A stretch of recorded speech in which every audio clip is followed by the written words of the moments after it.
Okay, I think we're live.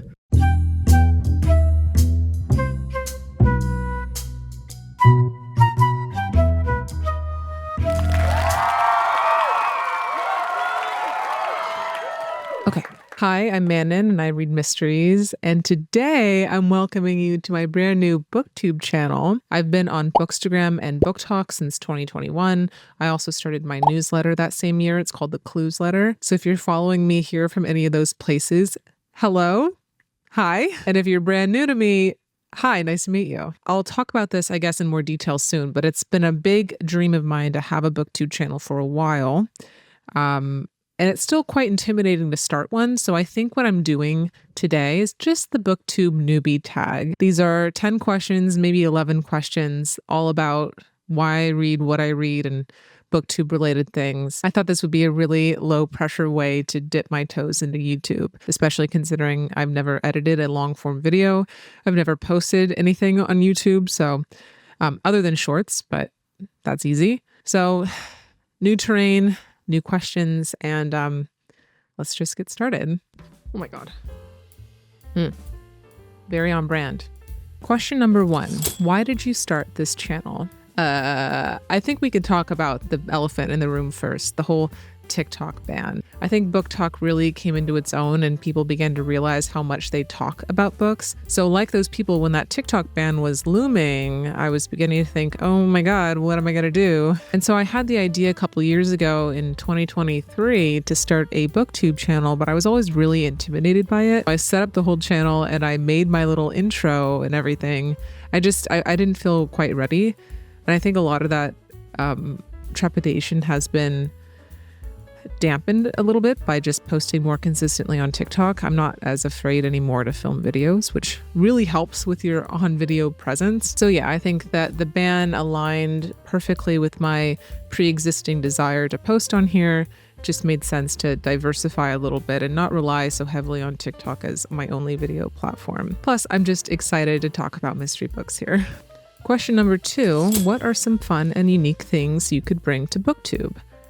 I did a little bit of comp research, I would say, before starting this channel. I intentionally looked up a lot of mystery BookTube posts, a lot of mystery videos, and I didn't find too many channels that specialized in mystery books. So I'd like to think that I could bring a really specialized focus to BookTube that doesn't exist here yet, or maybe doesn't exist in the magnitude that I want yet.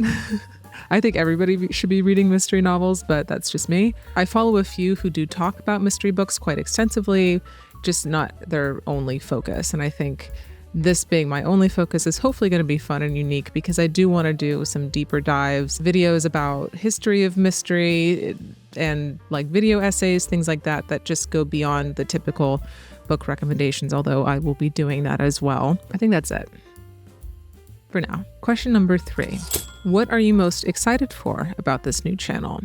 A lot of things, honestly. I think one of my biggest issues with TikTok as a platform is the short form video. It's a lot of pressure to make short form video for TikTok. You have to be really attention grabby immediately.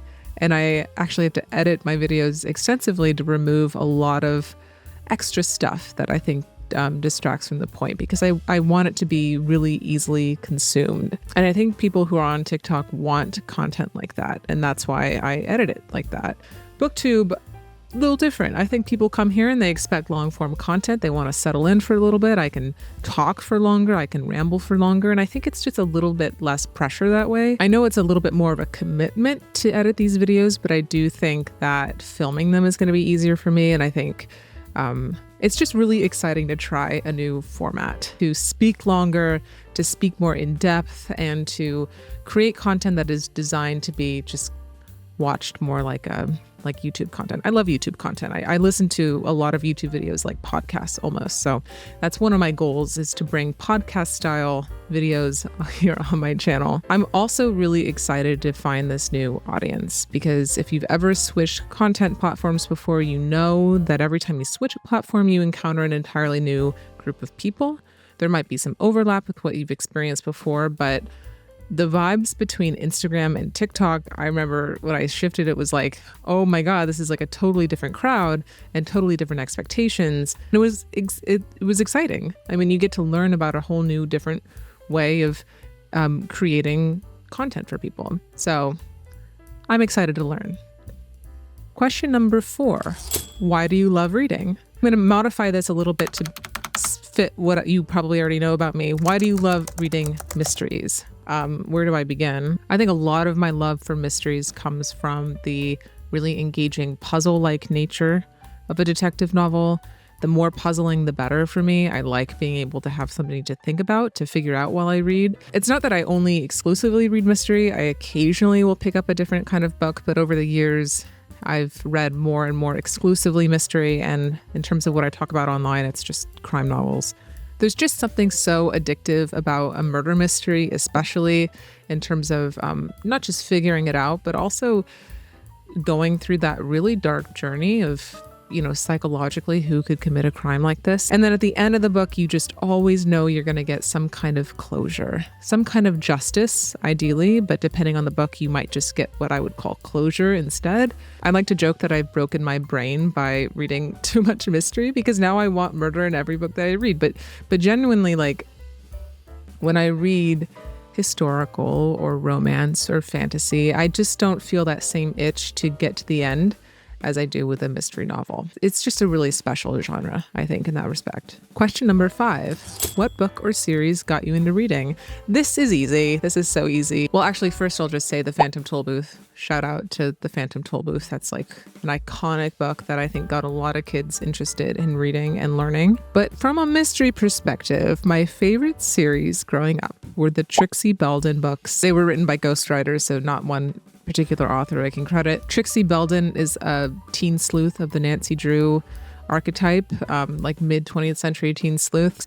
They're not like literary masterpieces, but they were like life-changing for me as a kid. I think it was like the first time I ever read anything where you have a group of kids who are bonded together to solve a crime. There's something really addictive about that. And Trixie is a character. She lives on a farm in upstate New York with her parents and her brothers, and then she makes friends. Her best friend is Honey Wheeler up the street, who lives in like a mansion. She's like a little rich girl in a mansion. They have very different kinds of personality. Trixie's kind of a go-getter, and Honey's like, well, we have to do things the right way. I don't know, like their dynamic together was really exciting for me, and I couldn't decide who I would rather be. Other series that I could give a shout out to as being also very formative include the Sammy Keys mysteries by Wendelin Van Draenen. Those are like more contemporary middle grade mysteries. I loved them. And then the Sally Lockhart mysteries by Philip Pullman, which were historical mystery series with like a fantasy edge, I believe. Actually, the first book in that series was my first ARC that I ever got.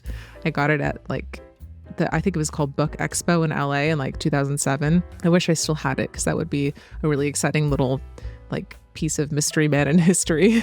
Question number 6, what questions would you ask your favorite booktubers? I think I would be kind of boring with this. I would ask a lot about equipment and filming, setup, lighting, microphone. I mean, I kind of have a good setup at the moment for now. I think the big thing actually that I would ask any booktube creator is just content creation strategy. I really enjoy talking about that kind of stuff in general, but I'm really unfamiliar with the booktube side of content creation, so it would be nice to ask people about how they manage that. And also time management, how you manage a bookish platform while reading books and then presumably having some kind of job as well. I think those would be my burning questions. Question number 7. What challenges do you think will be the hardest when starting a booktube channel? Basically what I just said, equipment, setup, editing, and time management, I think are all going to be the most challenging things. It is more of a commitment, right, to do YouTube compared to TikTok. I mean, it's the same idea of creating video content, and I know YouTube has like a TikTok-like shorts, and I know you could do longer videos on TikTok, but this to me is a commitment. I'm sitting down, I'm filming, I got this microphone, I'm recording audio. Like this is way more like a step. This is like 3 steps above what I normally do for TikTok. I want it to be like a really nice, high quality experience, which is why I'm doing all this. I think there's going to be a bit of a learning curve with this to figure out when I can film and when I can edit and how I learned this brand new platform, but I'm willing to try. I'm kind of, I'm adaptable, I like to think, and I think I can do this. I'm committed. Question number 8, when did you start reading? Well, I said the Phantom Tollbooth, so you probably already know I was reading in grade school, although that was a school assignment. Actually, I have a pretty vivid memory of getting taken out of my first grade classroom and taken into a second grade advanced reading club. I think my parents complained I wasn't reading at a high enough level, or I wasn't being challenged enough in school, so they put me in the advanced second grade class. I don't know. I was reading a lot in grade school is my point. And I did that thing that a lot of kids do where the older I got, the more I wound down with my reading consumption. I just didn't stick with it. I mean, I read like Hunger Games and Twilight and Harry Potter and like all that kind of stuff. But by the end of high school, I was probably not reading anymore except for coursework. And then college, I was just not reading fiction basically at all. I did read a couple of Star Wars novels when I was like in finals weeks because I like binged them because I just needed something so different from what I was doing, because I studied art history. And if you've ever studied like anything in the humanities, you know how much work it is to do all that reading. It was a lot of reading. And as much as I love art history, that reading could be boring as hell. I was reading a lot of philosophy, a lot of artist statements, a lot of historical documents, like stuff that was really important to my research, but not necessarily to my joy as a reader. So in 2021, when I made that decision to make a Bookstagram account, which was the first thing I ever did, my main goal was literally just to read more. I wanted to return to my love of this like incredible genre. Mystery has always been my favorite genre. And so I wanted to come back to that and just rediscover what it was like to really love reading. And I did that. So thanks, COVID, I guess. Question number 9, where do you read? I can tell you where I don't read. How's that? I don't read in public. I don't like it. I'm one of those people who, like, when I'm reading or when I'm writing, I really need to be in silence. And so as much as I want to be the kind of girl who reads at a coffee shop and like looks really cool, I just can't do it. I need silence. Sorry. Like, even if I'm reading on like the couch or in bed, like if there's any kind of noise going on, sometimes I'll put in headphones or earplugs or something to dampen that, because otherwise it's just hard to focus. But yeah, I prefer at home. Boring, but Question number 10, what kinds of books do you like to read? Well, again, I'll customize this to be what kinds of mystery books do you like to read? Because I can get kind of specific about like subgenres or themes that I gravitate towards within mystery. And usually for me, that is something very golden age, very detective, very traditional mysteries. I love those books. I love it when they are logical. I love it when they are well plotted. I love it when they have clearly identified suspects, clues, red herrings, a really satisfying parlor room scene or similar ending where there's a big reveal. Like, I just love all that classic mystery stuff. But on the other side of that, when I'm not reading books that are very much in the vein of Agatha Christie, I do like things with a lot of characters, like an ensemble cast, even if it's not a traditional mystery. I also really like suspense. I love Elizabeth Peters. She's another favorite author of mine. The one thing I don't read too much of are thriller books. Don't read a lot of thrillers, and there's a few reasons for that. The first one being is that a thriller is always a gamble, because you don't know until the ending if the whole book was worth reading, usually. The other thing about thrillers is they just don't satisfy me the way a murder mystery does. I want to have something concrete to investigate, and I want to have, like, an ensemble cast of suspects, and thrillers generally don't fit that theme. But yeah, classic mysteries are my jam. Question number 11, which is apparently an optional question. What does your book collection look like?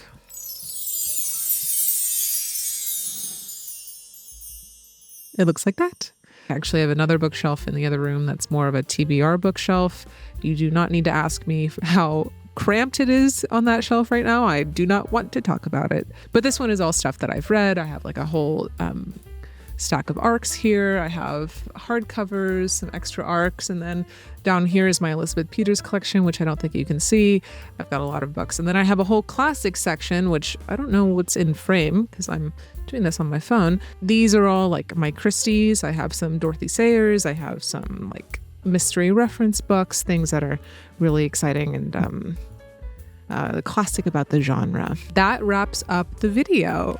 I'm already done. Thank you guys for hanging out with me today. And if you have any requests for future content, I am very much open to that kind of stuff. Please comment or literally DM me or email me even. Thanks guys, and take care.